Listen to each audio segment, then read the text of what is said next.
Snolenski. There's been a slight change of title from my talk from what's on the program. I've now updated it to germline modification and gene drives of concern for informed consent. And so my general presentation plan is going to be as follows. I'm going to try to do as little stage setting as possible, since I know all of the talks have involved at least some. I'm probably bored of all of these definitions. But I'll offer a few definitions and uses of the term genetic engineering. And then I'll give a very brief motivation of the bright line, ethically speaking, between somatic and germline modifications. And then I'll say a little bit about why I think that there are potentially similar ethical worries for non-human germline modifications as well.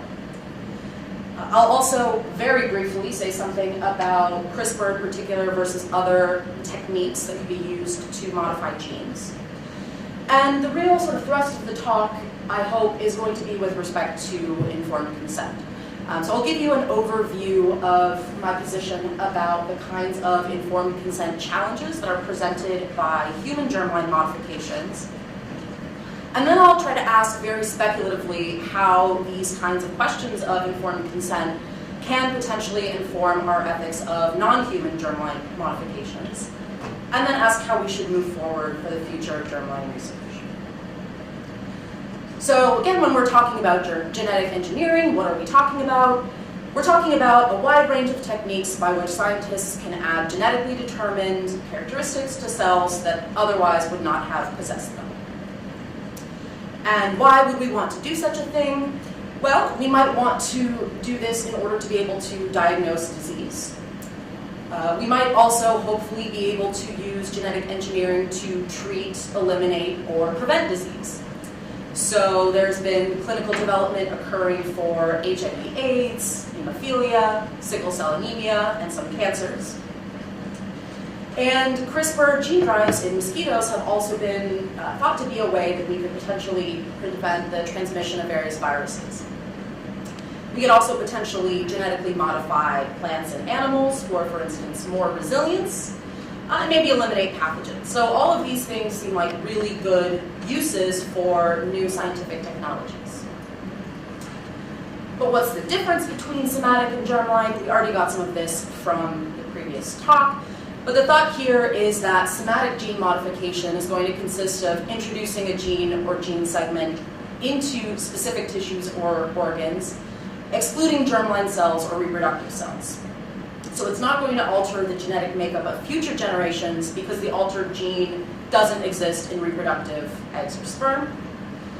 While germline gene modification is going to introduce a gene into germline cells that results in heritable changes to offspring. So why might this distinction be important? Well, and we got some of this from the previous talk too. It seems as though there exists a pretty robust international consensus with respect to germline intervention, but not somatic intervention. So I think an important thing to note is that because this technology is relatively young, it's underregulated. The law has not had an opportunity to catch up to the science, and this was a statistic maybe from a year or two ago, that 21% of the world's nations have policies in place regarding inheritable genetic modification, and it is prohibited by law or by measures having the force of law in each case. So it seems like there's a lot of agreement that germline modification is potentially problematic. And so in the face of this kind of broad international consensus, I think that the onus is going to be on dissenters to motivate the permissibility of germline interventions. And I think this is going to be particularly crucial because of reproductive travel. So we already know that people who have the means are able to go beyond their home jurisdictions in order to get medical treatment that might be overly expensive or illegal in their own jurisdictions. And so if we agree that it's permissible to pursue germline interventions in even one context, in one national context, then that is not going to have merely local consequences, it's going to be far broader reaching. And so as far as non-human germline modification, I'm interested in gene drives. And these can alter populations by adding, disrupting, or editing genes, or suppressing or propagating traits that reduce reproductive capacity. So some possible benefits of this include reprogramming mosquito genomes to eliminate malaria, reversing pesticide-herbicide resistance, or eradicating invasive species. And so here also we have a concern that this technology is advancing more quickly than it is being regulated. And an unregulated scientific marketplace can incentivize risk-taking and boundary pushing. And so some of the consequences that we might see here as a result of envelope pushing with respect to gene drives could have enduring consequences, even if genome changes are ultimately reversible. And so there exist regulatory gaps, as the new technology can't be sort of obviously assimilated into existing regulatory frameworks. So for instance, US regulations currently treat gene drives as veterinary medicines or toxins. And that's not obviously going to be something that addresses the particular issues we're concerned with when we're talking about genomic interventions. It's also true that in the same case that reproductive travel makes it important for us to have a sort of more global perspective on these kinds of innovations, gene drive technology can affect the global commons. Right? So population level changes are difficult to contain. And continued reproduction can cross international jurisdictions in possibly non-containable ways. So policies that are enacted in one nation can ultimately have consequences for trade partners or neighbors, and it seems like consensus could be an important thing to pursue in order to avoid imposing harms on unwilling parties. So here are a number of different genetic engineering technologies. I'm primarily focusing here on CRISPR, which you all know what that is, but it's going to rely on RNA-DNA pairing rather than the engineering of proteins that bind particular DNA sequences.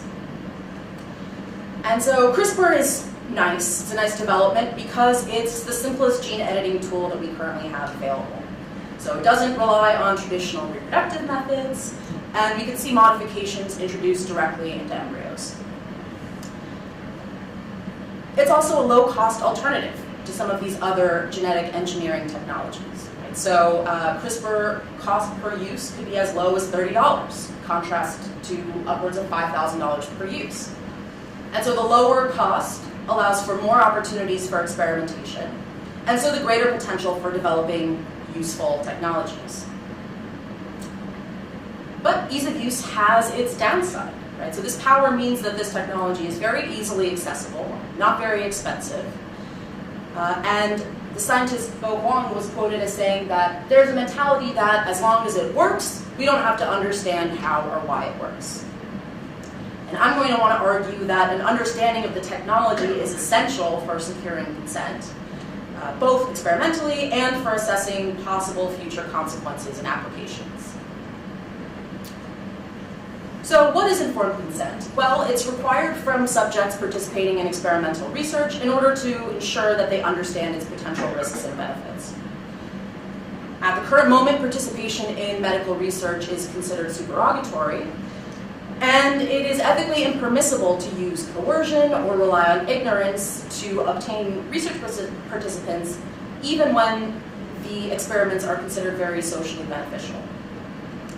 And so even though there are all of these prospective benefits from these various gene modifications of the germline, they currently don't have therapeutic benefit, so I think it's particularly important that we have robust consent protocols to ensure that any sort of subject that's participating knows what they're getting themselves into.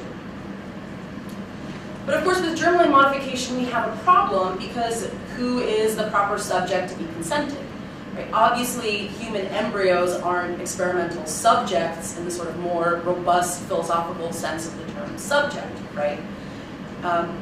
But the full consequences of any germline modification are only going to be evident upon the transfer and implantation of a modified embryo, as well as further long-term study of how this modification impacts the life of the person that is born. And so undertaking this kind of research at the embryonic level would seem to commit the future person in question to something like ongoing monitoring in their lives and plausibly into the lives of their children as well. So you might say, okay, well, no problem. Our current informed consent protocols involve an escape clause. So if a subject no longer is interested in participating in a particular research project, their consent can be revoked at any time and they can be removed from further study. But of course, this is going to be a problem for germline modification because at the point where a genetically modified person is in the position to revoke consent, the intervention will already irreversibly have been done. And it's not just that the intervention will affect the person in question, it'll also affect any genetically related progeny sort of in perpetuity. So while revoking consent in study participation and monitoring as part of the study, it's not going to mitigate the unwanted effects or the potentially unwanted effects of the intervention itself. But let's say that the proper subject in question here is the unborn child. Bracketing the impact that might have on something like the permissibility of abortion, you might think that unborn children have no say about whether they wish to participate in experimental procedures. But young children already are incapable of offering consent in these ways. So their participation in experimental studies depends on proxy consent. So why would we think that proxy consent is something that's any different when the child is unborn versus when the child is born? And so I would suggest that parents have some intimate knowledge of their children, hopefully. And they can make educated guesses as to their children's wishes, or even, depending on the age of the child, ask for assent to participation. And parents don't have this kind of epistemic access to their unborn children, and so proxy consent here would have to be based purely on parental speculation. And also this kind of research is going to impact more than just individual subjects. It's also going to impact the population more broadly, and parents can't reasonably consent on behalf of other people outside of their children. You might think, okay, but we can't obviously require consent of unborn children. That's literally impossible. And if we think that that's required, then that's going to impose an impossible burden on researchers. And besides, parents make decisions on behalf of their children all the time, both before and after birth. So we know that before birth, we use technologies like PGD, but after birth, parents will also do things like select certain extracurricular activities for their children or particular schools. And we think that's okay. We think as guardians of their children, parents should be allowed to make these kinds of decisions. And so germline modifications are just another kind of parental intervention that's in line with the other kinds of interventions we already permit. But I would say that these kinds of parental interventions are not analogous to other parental interventions we consider acceptable, because standard forms of parental intervention may be constraining but are not irreversible. So as children mature and become able to make their own decisions, they're able to reject choices that were made on their behalf. And germline modifications don't operate this way. This kind of an intervention would result in permanent changes to the child in the future, and so such modifications are not a natural extension of the parental interventions we currently accept. But also, the kinds of parental interventions that we do consider acceptable are acceptable in virtue of the benefit they confer to children. And so this is what we might have in mind with respect to PGD. But we've seen that there have been cases in which parents have wanted so-called non-beneficial interventions for their children, and they are legally unacceptable. Right? So selecting for instance, deaf offspring is legally unacceptable, even if the parents really want it. So we don't think that parental liberty with respect to decision-making is limitless. Minimally, we want to prohibit harm. And so as such, it's not totally clear whether germline interventions in humans would confer benefit over harm. And so even low-frequency events could potentially be dangerous if they accelerate a cell's growth and, for example, lead to cancer. So we saw in the Chinese embryonic research from, I guess at this point, 2 years ago, that only 28 out of the 86 embryos that were studied cleaved successfully. And here the researchers concluded that clinical applications of the CRISPR-Cas9 system may be premature. But we also more recently saw the embryonic research in Oregon that had a much higher success rate than the Chinese research. But even still, there was an issue with the embryos that were generated. And so the researchers suggested that genome editing approaches would need to be further optimized before clinical application could be considered. And we've also seen that one of the big problems that people worry about with respect to the use of CRISPR for germline cells is going to have to do with mosaicism, which in gene-corrected human embryos would be very difficult to detect, and so therefore might pose serious safety issues for possible clinical applications. So far, we don't have the sort of demonstrated benefit, and we don't permit parents to make interventions for their children that are harmful, and so it seems as though parents ought not to be permitted to intervene in this way on their children's behalf. So now, what does this have to do with non-human germline modification? Do we need consent at all? And so it may seem kind of funny in the first place to even talk about informed consent in the context of gene drives. But one reason that I think it might be a good sort of paradigm to at least look at when we're considering these kinds of questions is because of the purpose of gene drives. So there's a similar intended purpose with respect to gene drives, not just to the kinds of ends that we hope to achieve through human genetic modification, but also the kinds of ends that we hope to achieve through things like vaccination, right? What do we want to do when we modify human genes or vaccinate humans? We want to eradicate disease, so we've seen this occur with smallpox. We want to eliminate disease. This has happened in very many countries around the world with polio. And we want to prevent disease transmission. So we annually get vaccinated for the flu because we hope not to get the flu. So there's a similar intended purpose, which is a medical benefit. And also, citizens want to have a say in their environments. So I'm not necessarily endorsing any of these citizen positions that we're going to see here, but we have seen among many people around the world, for instance, an outcry against GMOs. People want to be able to have a say as to whether their food is genetically modified, for instance. People also will do things like resist the introduction of polluting industries into their markets or the communities in which they live. So some of you might be familiar with The Simpsons and Blinky, the three-eyed fish. This is the kind of fish that grows in Springfield because of the nuclear waste in Springfield, right? So people don't want this kind of thing in their backyard. And from an earlier presentation today by Carolyn Newhouse, we saw that there was a poll conducted among Key Haven residents where they rejected the idea of being guinea pigs for the release of genetically modified mosquitoes.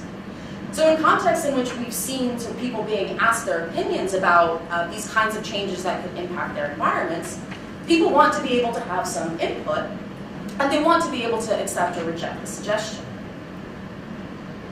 And so gene drives can alter organisms in ways that would ultimately impact the health of human communities. And the benefits of the gene drives, similarly to the benefits of human germline modification, aren't guaranteed. And these kinds of interventions make humans experimental subjects in a sense. Right? So this little girl protesting, actually this is from a GMO protest, I don't want to be a science experiment. Right? People want to be able to determine whether they're participating in experimentation or not. And so thinking about gene drives through the lens of informed consent protocols could help us make sense of how to protect potentially vulnerable groups. But of course, we're also going to have a problem here with respect to consent. Obviously, mosquitoes are not going to be the experimental subjects we have in mind here with respect to consent. But of course, the communities can be substantially impacted by the organisms that live in them. So for instance, the introduction of things like antibacterial drugs, soaps, etc., introduced antibiotic-resistant bacteria. And thus, this bacteria has become more potent. Is this something that we would have chosen if we could have reasonably expected it? Potentially not, though it's an open question. But as it turns out, researchers have reported that CRISPR gene drives that did cause infertility mutations in female mosquitoes actually saw that a resistance to the gene drive also emerged. So just as antibiotics enable the rise of drug-resistant bacteria, population-suppressing gene drives create the ideal conditions for resistant organisms to flourish. And so is this something... You're out of time now. Okay, I'm wrapping up. So do we want to reproduce this kind of drug resistance problem with respect to malaria, Zika, etc.? And so then I can't really get into all of this. One of the potential objections here would be that we can genetically engineer specific reversal drives, but the sort of long story short picture here is that we also don't really know how effective these gene drives could ultimately be. They could also introduce a risk, and potentially the engineered genes might not be fully reversible at all. And so I would say that in the same way that we have concerns about human germline alterations because of potential risk for unknowable or serious or problematic health issues in the future, we might end up seeing something emerge also from gene drives that would then have that impact on human beings. And that might not be an in-principle objection, as we saw from our talk this morning, but it's going to be crucial for us to think about as we move forward in this domain. So thank you very much. Thank you indeed. Thank you very much. Let's have a short discussion of this dynamic talk. Okay, 1, 2.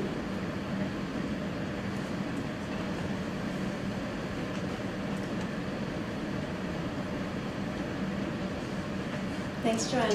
Thanks, Carol. So there was a report from the WHO in 2012 that essentially concluded that research involving the release of GM insects did not count as human subjects research and therefore would not require informed consent. So the position was essentially that for the purpose of this experiment, there is no human subject. We can carry out all of the research without performing any without doing pinpricks on human bodies, kinds of things. There's other ways of studying the safety and efficacy of the product.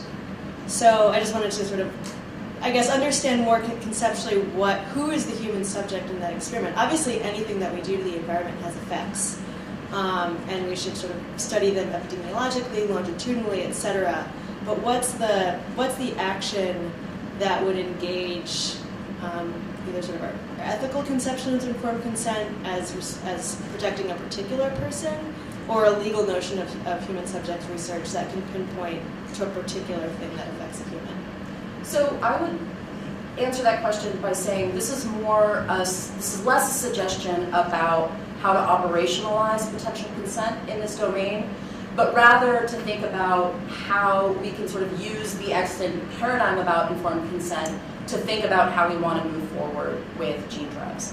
I mean, it's obviously going to be a bit difficult to even think about informed consent on a population level or on a group level. As it stands, it's a sort of individualized consent form that people as individuals either agree to or don't agree to. So I'm not sure that I even want to suggest that we need to have a sort of formal informed consent procedure in place here that's sort of entirely analogous to the kind of thing that we have going on an individual level. But I think that in light of the significant human impact that gene drives can have, and the way that we've seen sort of ordinary people react to the introduction of genetic modification into their lives with resistance, it does seem like something that requires a kind of consenting. Now, what exactly that looks like or what that ought to look like, I don't have a clear position on as yet, but I do think that thinking through that question by kind of considering the questions that we ask when we do informed consent protocols with individuals will help us as a sort of scientific community understand what kind of research we should pursue in this domain. Hi, I'm Quinn Walker from Stanford Law. This kind of builds off your question. So I see the informed consent point and the lack of human subjects research as kind of building together in a sort of public health initiative way. So maybe something where a community votes for fluoride in the water, but it's not necessarily the same kind of invasive procedure as a vaccine. do you see, the idea of informed consent and autonomy and public health and how those interact playing out differently, in the U.S. and internationally for gene drives for germline modification as they relate to public health? That's a great question. It's a great question that I'm not totally sure how to answer. I mean, one thing that I would say that sort of also motivated the concern about the community as a unit was thinking in particular about some of these environmental issues. So, when there's a thought about where, for instance, to erect a highly polluting factory or something, that's something that that burden tends to predominantly fall on communities of color, poorer communities, where there might not be, even if there's strong resistance within the community to the introduction of that kind of thing, that resistance might not be heard in the same way that it would be heard if a wealthier white community was going to do it. So that's kind of one of the, let's say, social kind of public health reasons why I think kind of resolving this question is going to be important. How that's meaningfully different in an American context versus an international context, I would have to think more about. I'm just really not sure.